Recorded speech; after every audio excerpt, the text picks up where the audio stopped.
like-for-like replacements of existing infrastructure that's beyond its useful life. Just kind of combining that into a single package and replacing it as well as installing the new units in the auditoriums and gymnasiums. I'll kind of skim all that through that one pretty quick. Moving on to Central, very similar, all new electrical service, additional natural gas piping running to these new units, and then providing combined heating and cooling systems for both the auditorium as well as gymnasium. And then on the next page here, this is the one unique space with the like-for-like units. You'll see there at the bottom left corner, there's 4 units highlighted in red over the library. These units are actually only about 5 years old today. However, in the last renovation, some equipment was left out that really minimized the equipment's ability to dehumidify. Over the last couple of years, I've had some major humidity issues within those spaces. Mold remediation, but we're now coming back with equipment that has dehumidification capabilities on it today, so you won't have to worry about those problems in the future. And mitigation in the library is expensive to do, so want to avoid that in the future.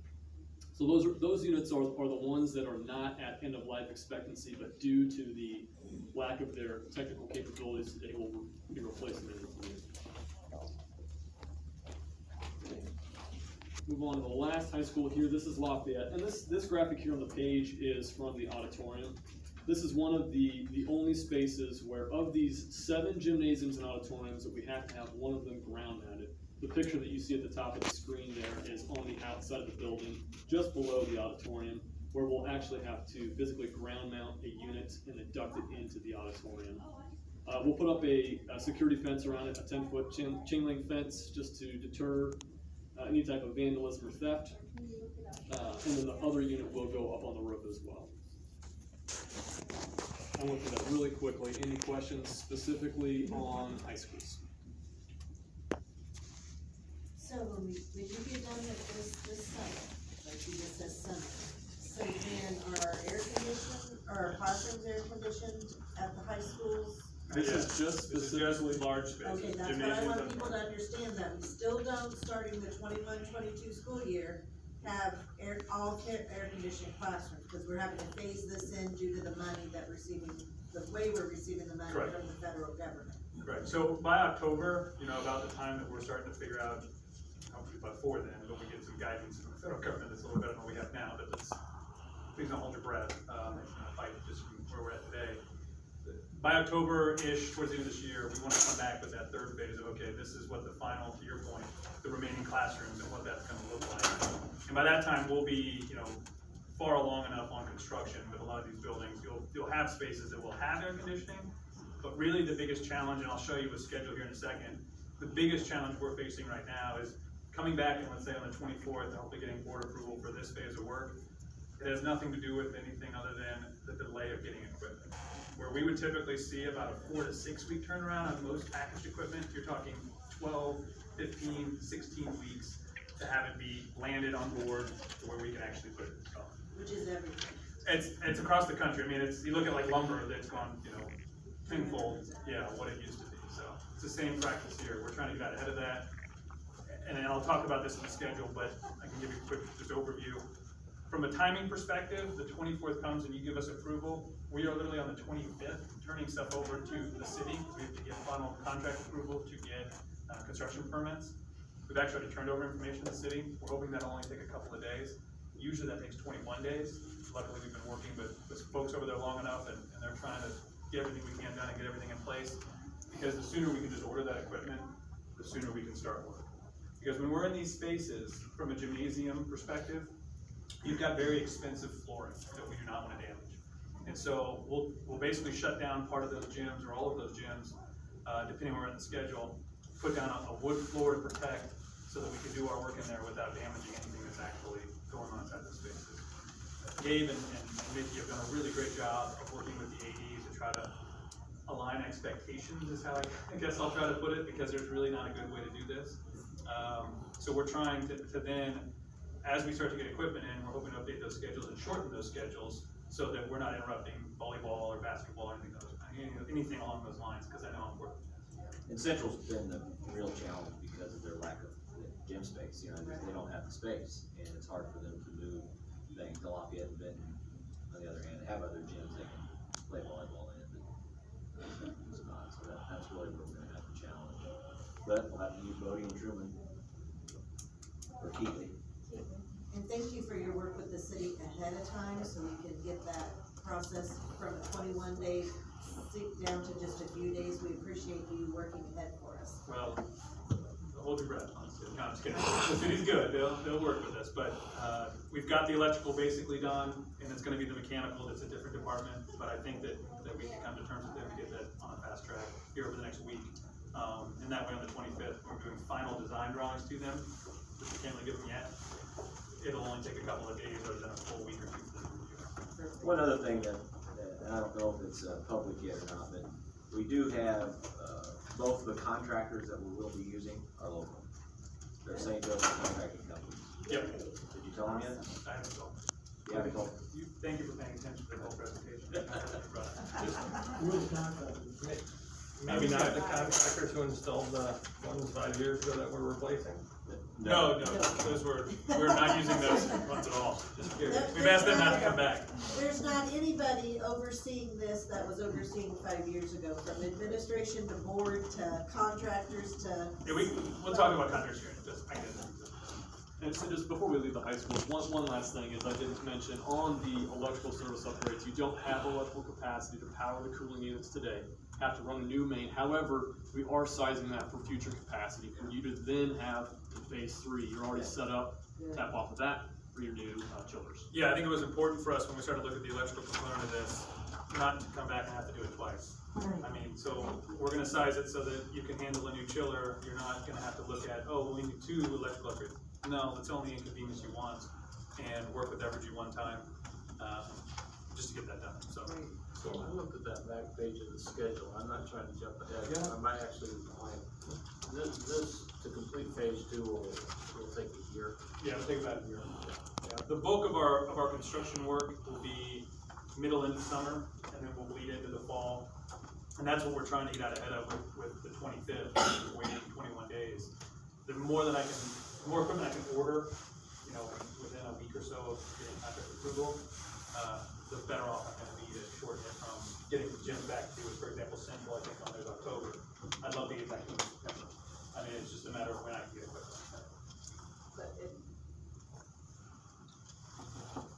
We're going to have, I'm assuming, whatever precautions involved, because obviously you're not going to be able to, avoid the buildings being occupied while some of this is going on. Correct, So- yeah, that's why we'll shut off most of those gyms whenever we're actually working in there, because the other thing is we put down that floor, we can't take it up tonight. Right. I mean, that's a full several day process to begin with. So if you do that each day, you can imagine how little work you'd actually get accomplished. It would be a 4-year schedule, so. Do you wanna hit on Hilliard Tech just before we move on? Yeah, very quickly, and Hilliard Tech is unique compared to the high schools. It has antiquated heating and cooling systems, but primarily the driver of being able to adequately provide a good indoor learning environment is your control system today. It's a pneumatic control system. If any of you know HVAC, you know how outdated this is. We've been going to digital for 20 years now, so this is beyond its life expectancy. It constantly runs out of calibration, needs to be replaced and upgraded to digital. One thing I didn't mention, but Peter talked about it as part of phase 1, we started building the foundation for control systems to be a singular platform for your HVAC techs to be able to look at one control system to access all buildings. So those 6 buildings all have a singular control system today. Anything that we touched in the high schools will be upgraded and integrated with that control system, and then Hilliard will get a complete replacement at its facility. So it'll all be digital in the future. Cooling system will be completely replaced, and the antiquated boilers will be upgraded to high efficiency as well. So kind of a three major heads of that, as well as a couple of pieces of ancillary equipment that you can see on there as well. Any questions on Hilliard? So I'll kind of go through this quickly, it's all in your packet, but I'll just kind of give you an overview of how we broke everything down. So you've got the 3 high schools in yellow and Hilliard Tech there kind of in a gray. just to give you a sense of what each building is looking like. And you'll notice two things that kind of stand out for you in the high school. You're probably asking, well, what is that? First one's probably electrical upgrades. I think you did a pretty good job of kind of explaining why and what goes into that. The other one is the upsizing of existing natural gas pipe. So whenever you're doing units like this that are bigger and better, I guess is the best way to put it, but that are bigger in size, your capacity that's needed for those units oftentimes goes along kind of hand in hand with more gas coming through. So primarily for the heating season, we're gonna have to upsize these units from a gas perspective. So that's where you kind of see on the bottom of each one, there's some upsizing, or the top, depending on Lafayette, of electrical upgrades, and then the actual gas itself being upgraded. Everything else is actually specific to either the building automation or the mechanical systems being added or replaced, and then obviously the ductwork on the inside of those gymnasiums being replaced as well.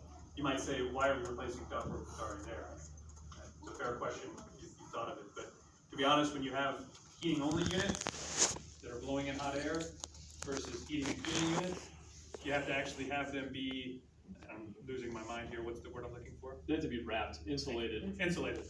Because if you don't insulate, what you do is you actually create kind of like a cloud. If you ever played with your kids and you push steam up and hot air rises and cold air sits up top, it creates a rainstorm.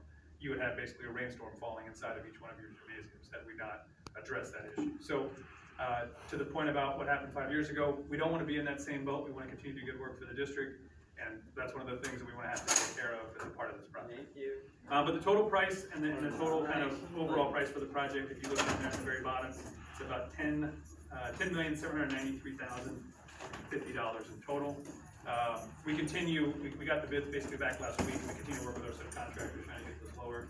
We came down by about $100,000 over the weekend working with them on just timing and scheduling issues. So, you know, I won't sit here and tell you the 24th I'm gonna continue to beat them up.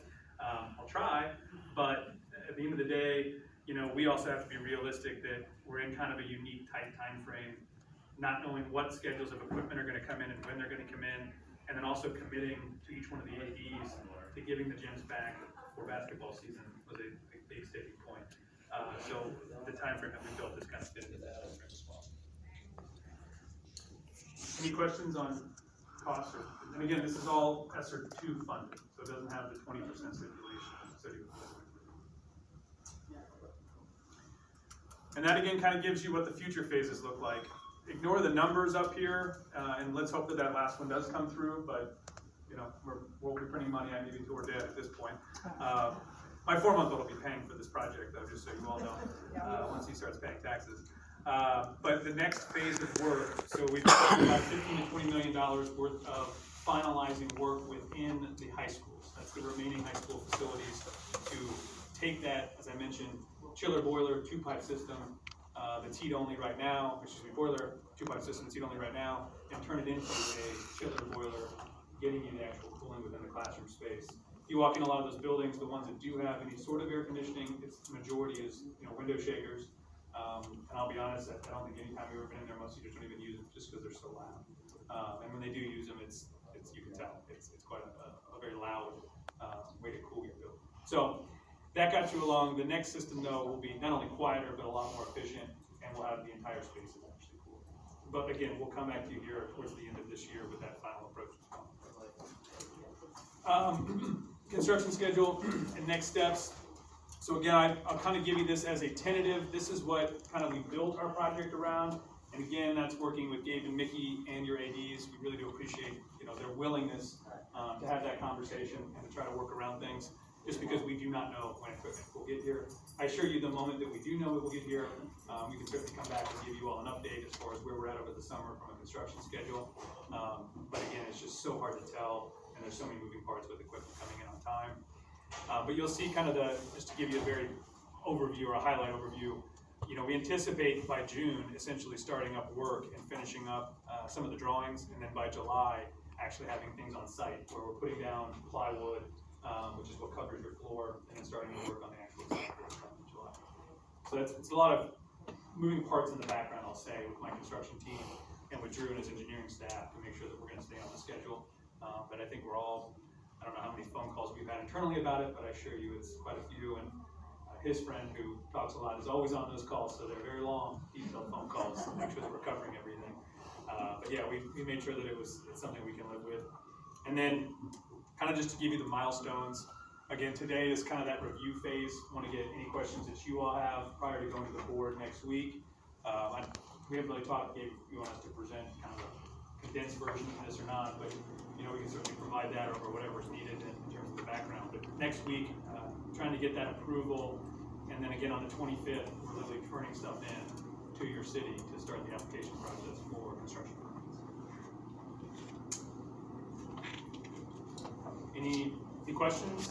Yeah. What was the cost of the phase one that you proposed?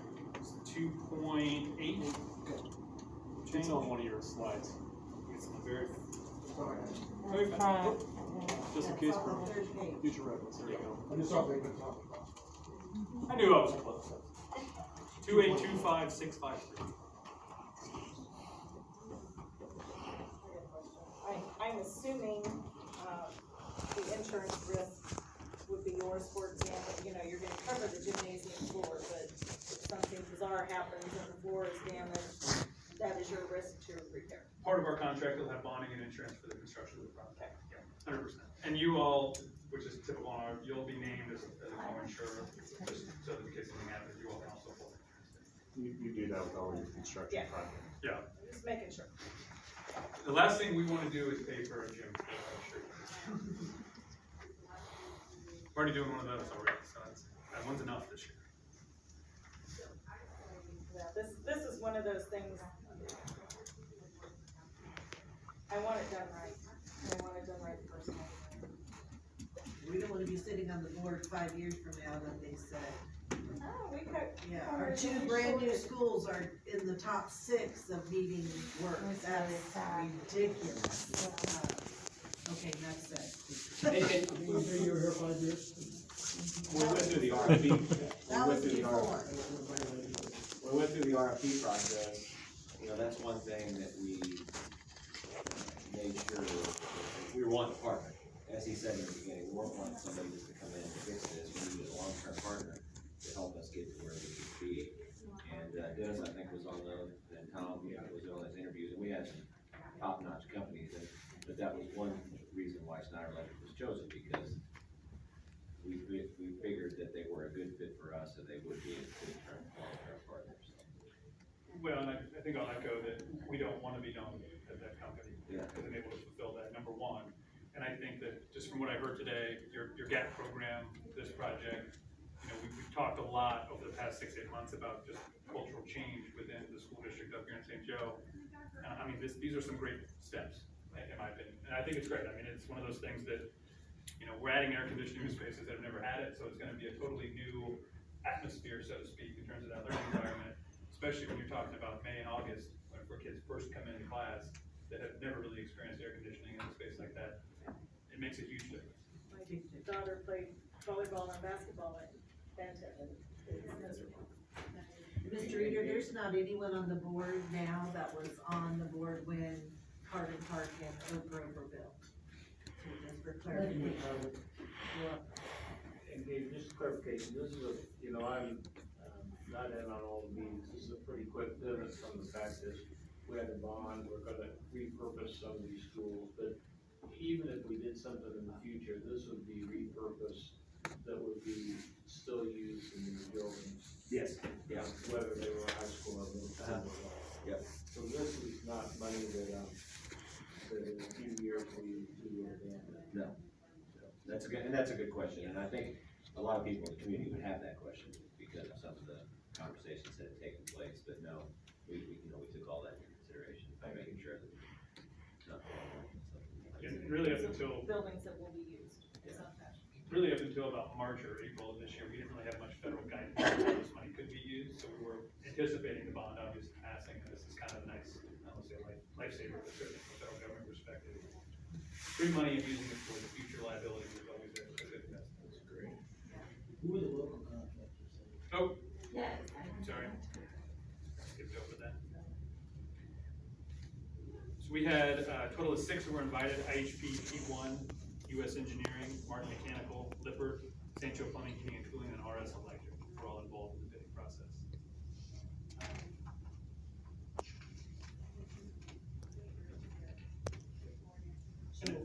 IHP, P1, Martin, Lippert, St. Joe, and RS all have local offices here.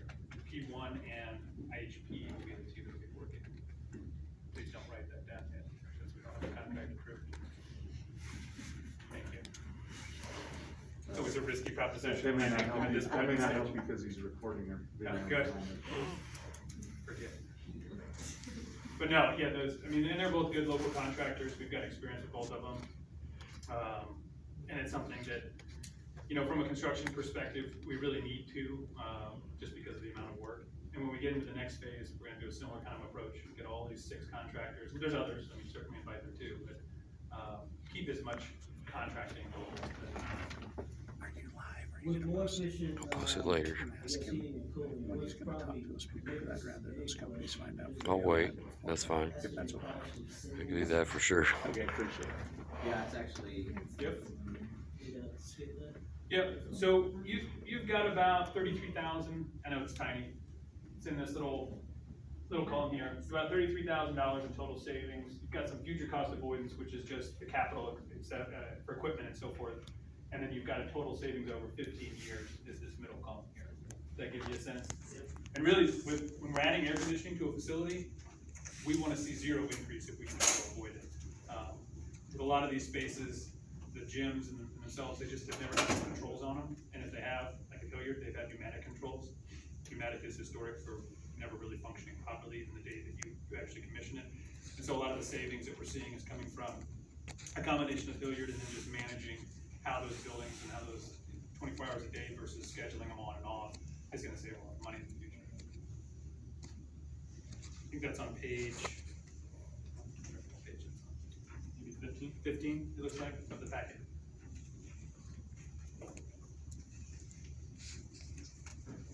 any other questions for Peter, Drew?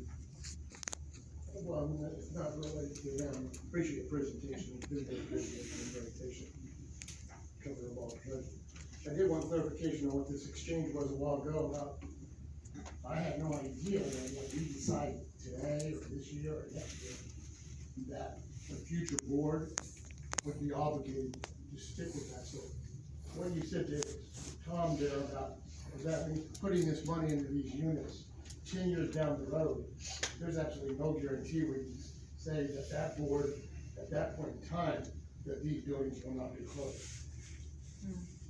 We can't put that in writing now, can we? No, and that's a good point.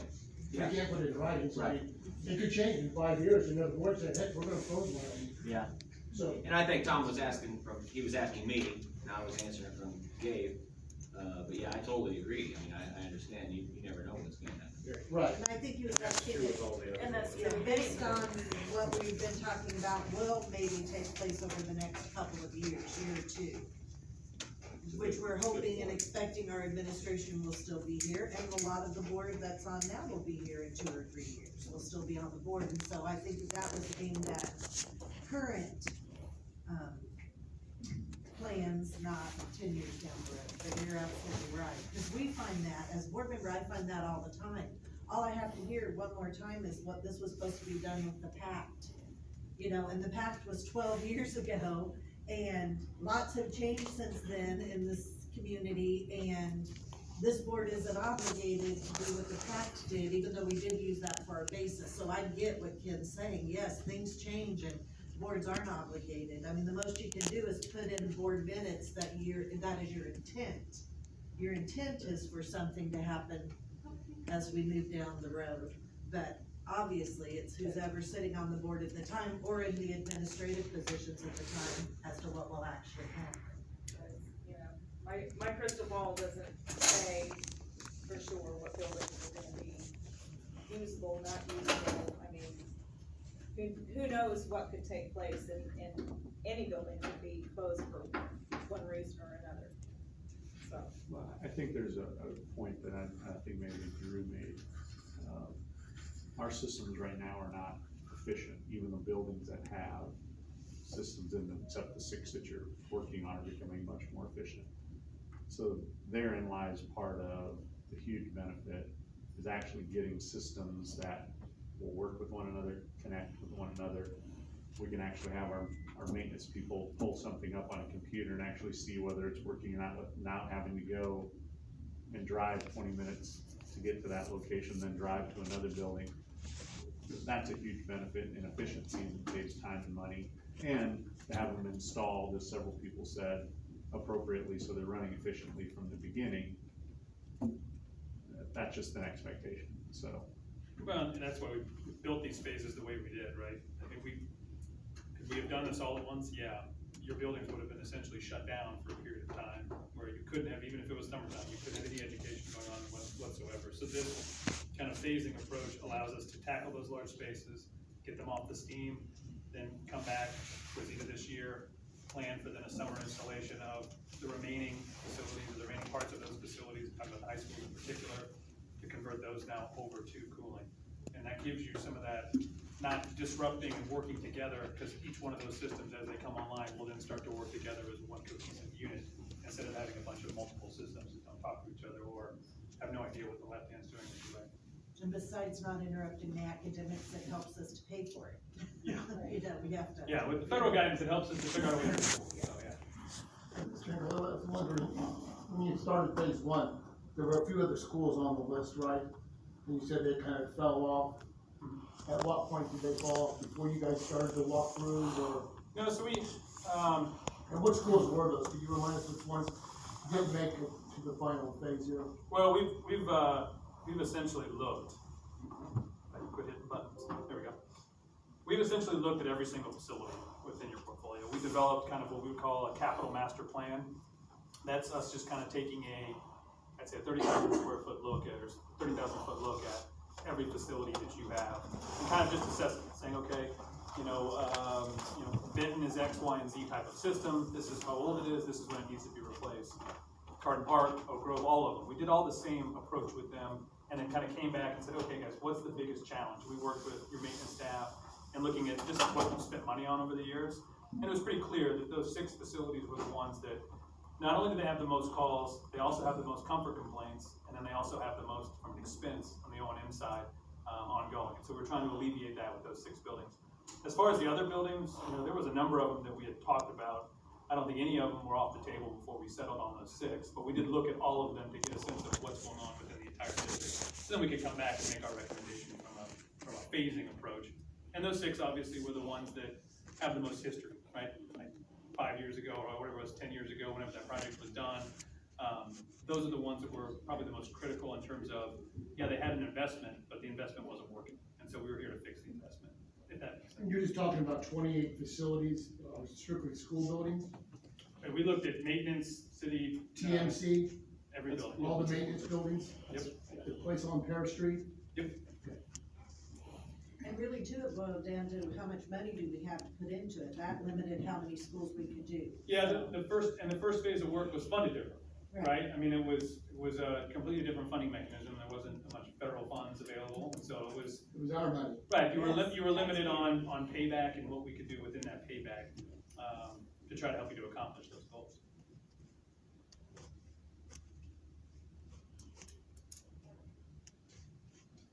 All right, well, if there's no other questions, I think that concludes, the agenda items for today. I would take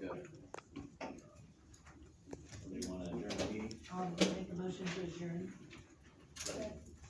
Motion and a second to adjourn the meeting. Thanks, Peter.